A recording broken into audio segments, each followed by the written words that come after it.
1 minute, sir. As we all know, anti-epileptic drugs are known to cause a variety of adverse reaction, varying from sinister such as Stevens-Johnson syndrome, example, to nuisance such as drowsiness, lethargy.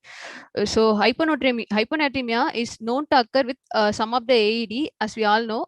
However, symptomatic hyponatremia is not much common. So our aim of this presentation is to emphasize drugs as a cause of symptomatic hyponatremia, history and risk factor, and to highlight the type of adverse reaction with the AED and implication in management.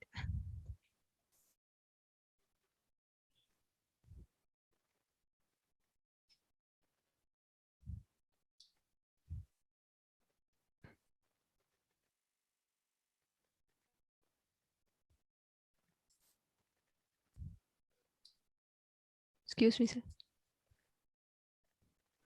Hello, am I audible? Yeah, please Yes, sir. proceed. Yes, sir. Coming to K1, she's a 8-year-old female child.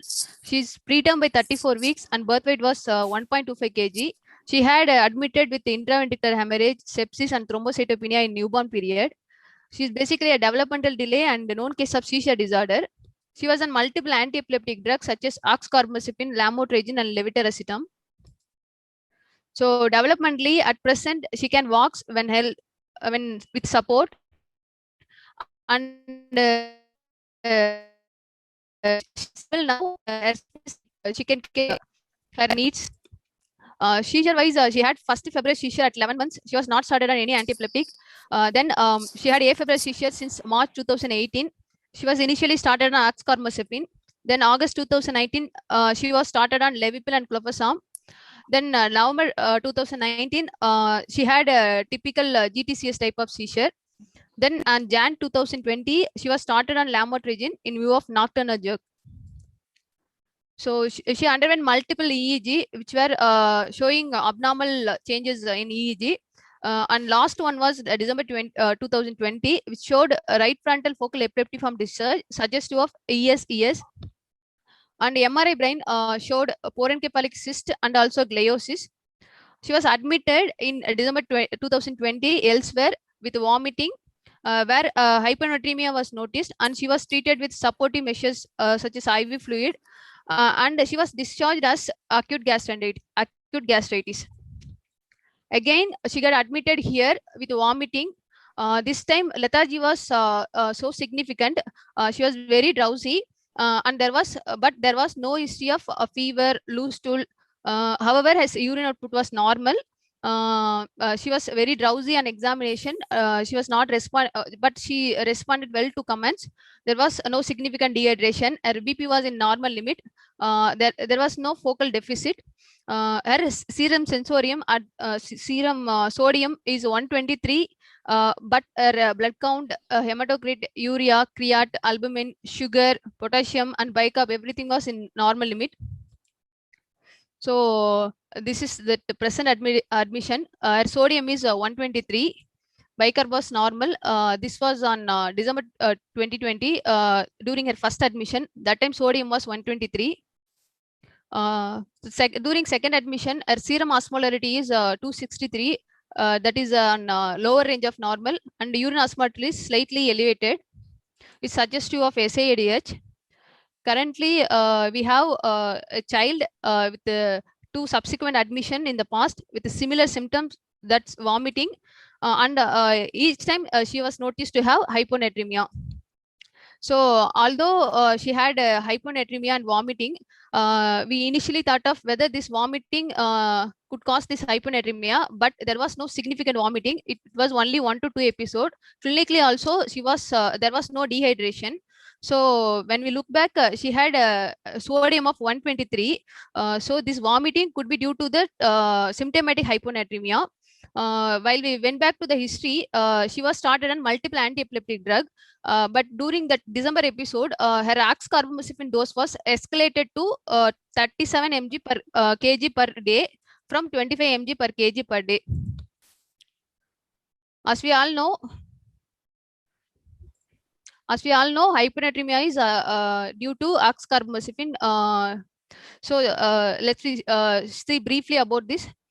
Basically, this hyponatremia due to oxcarbazepine due to dose-related side effect. It's most commonly seen in first 3 months of therapy and later with the dose escalation. They are usually asymptomatic but can cause symptoms when sodium level is less than 125. There was one study, it showed 90, among 97 people treated with oxcarbazepine, incidence of serum sodium less than 134 was 29.9%, which is being increasing with increasing age. Mechanism is, as we all know, SAADH.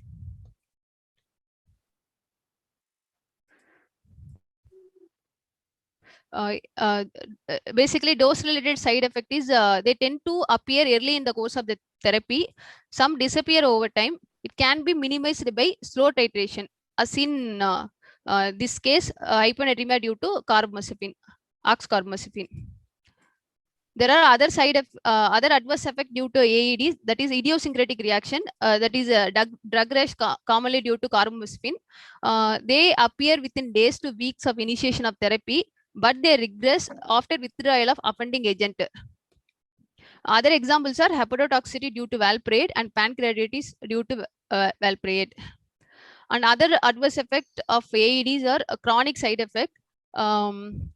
They used to develop insidiously and may become apparent only after months or even years of therapy, such as seen in valproate, weight gain in valproate and weight loss in topiramate. So coming to the present case, on 29th, sodium was 123. So we thought of SADH due to oxcarbazepine. Here we stopped, we decreased the dose of oxcarbazepine to the old dose. So on 3rd, her sodium was 131. Again on 12th, her sodium was 131. It remains normal after that. So what are the lessons we learned here? So vomiting, it could be the manifestation of multiple cause from AGE to raised ICP. So history taking gives an important clue here. Even though background history of neurological disorder is there, if the child is present with the SADH, we should think of drug also in the back of our mind. Unlike Stevens-Johnson syndrome and DRESS, reduction of dose often helps in reversing the hyponatremia. So rationalization of the AED polypharmacy and minimize the drug whenever is appropriate. So although it looks simple, like this hyponatremia due to oxcarbazepine, as we all know, with this background history, it was difficult at the time. The baby was having a underlying neurological issue, and there was some dehydration. So as there was some vomiting history.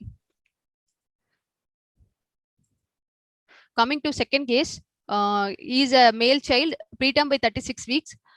Seizure on day 6 of life, treated with a Levipil outside, and he had a IVH grade 3 bilateral, referred here on day 10 of life for increasing ventricular size.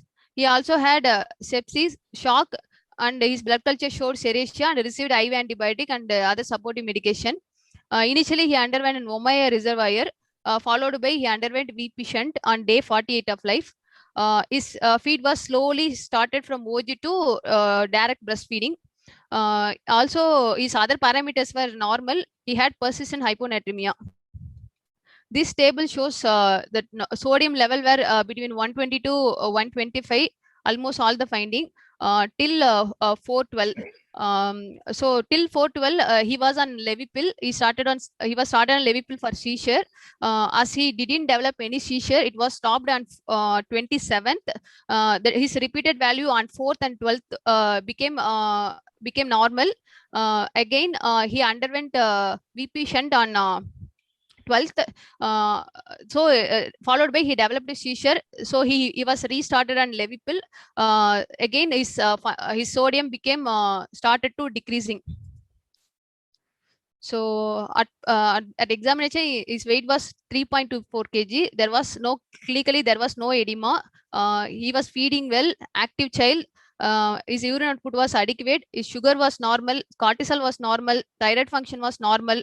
However, his urine sodium was elevated, that is 120, and his urine osmolarity was slightly on higher side, and his serum osmolarity slightly on lower side. And his ultrasound cranium showed retracting clot with a decreasing size of ventricle. And he was only on Levipil at the time on 40 mg per kg per day. So he's overall improving clinically. His neurological status and his overall activity is also improving to near normal. Still, he had persistent persistent low sodium. So what else could be? So we thought whether this Levipil could have caused this hyponatremia. So as we all know, Levipil is a very good drug. It has good safety profile, and as most common side effect as we see is behavioral and neuropsychiatry symptoms. But we went through literature. There was a few studies which quotes Levipil can cause hyponatremia due to SADH, but most of the studies were done in adults only. Only one newborn study. Hello. Only one newborn study we got. So in that they included 18 full-term neonate with HIE, IVH, brain malformation, and stroke. They did one study of pharmacokinetic of IV Levipil in neonate. It showed marked changes in pharmacokinetic occurred during first week of life. In that one newborn had treatment emergent hyponatremia. This newborn is actually critically ill with HIE, and he was receiving hypothermia with other supportive medication. So we again thought of whether it could be Levipil induced. So we stopped Levipil on 24/12. His sodium was rechecked again on 26th. It was 134. His serial monitoring, then it was it became normal. So like our study, like in our child, Nastrale et al. Did one study in adult. In that, they found a strong temporal association was seen between introduction and discontinuation of Levipil and the worsening of hyponatremia in this patient, thought to be due to SAADH. So its pharmacodynamic explain that of hyponatremia increase of the sodium level in 1 to 2 days after its discontinuation.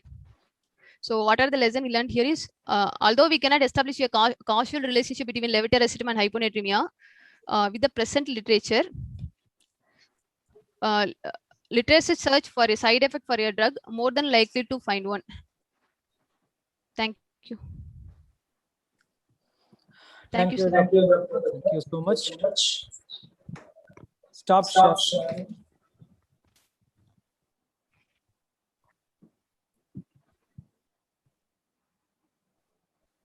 Stop sharing.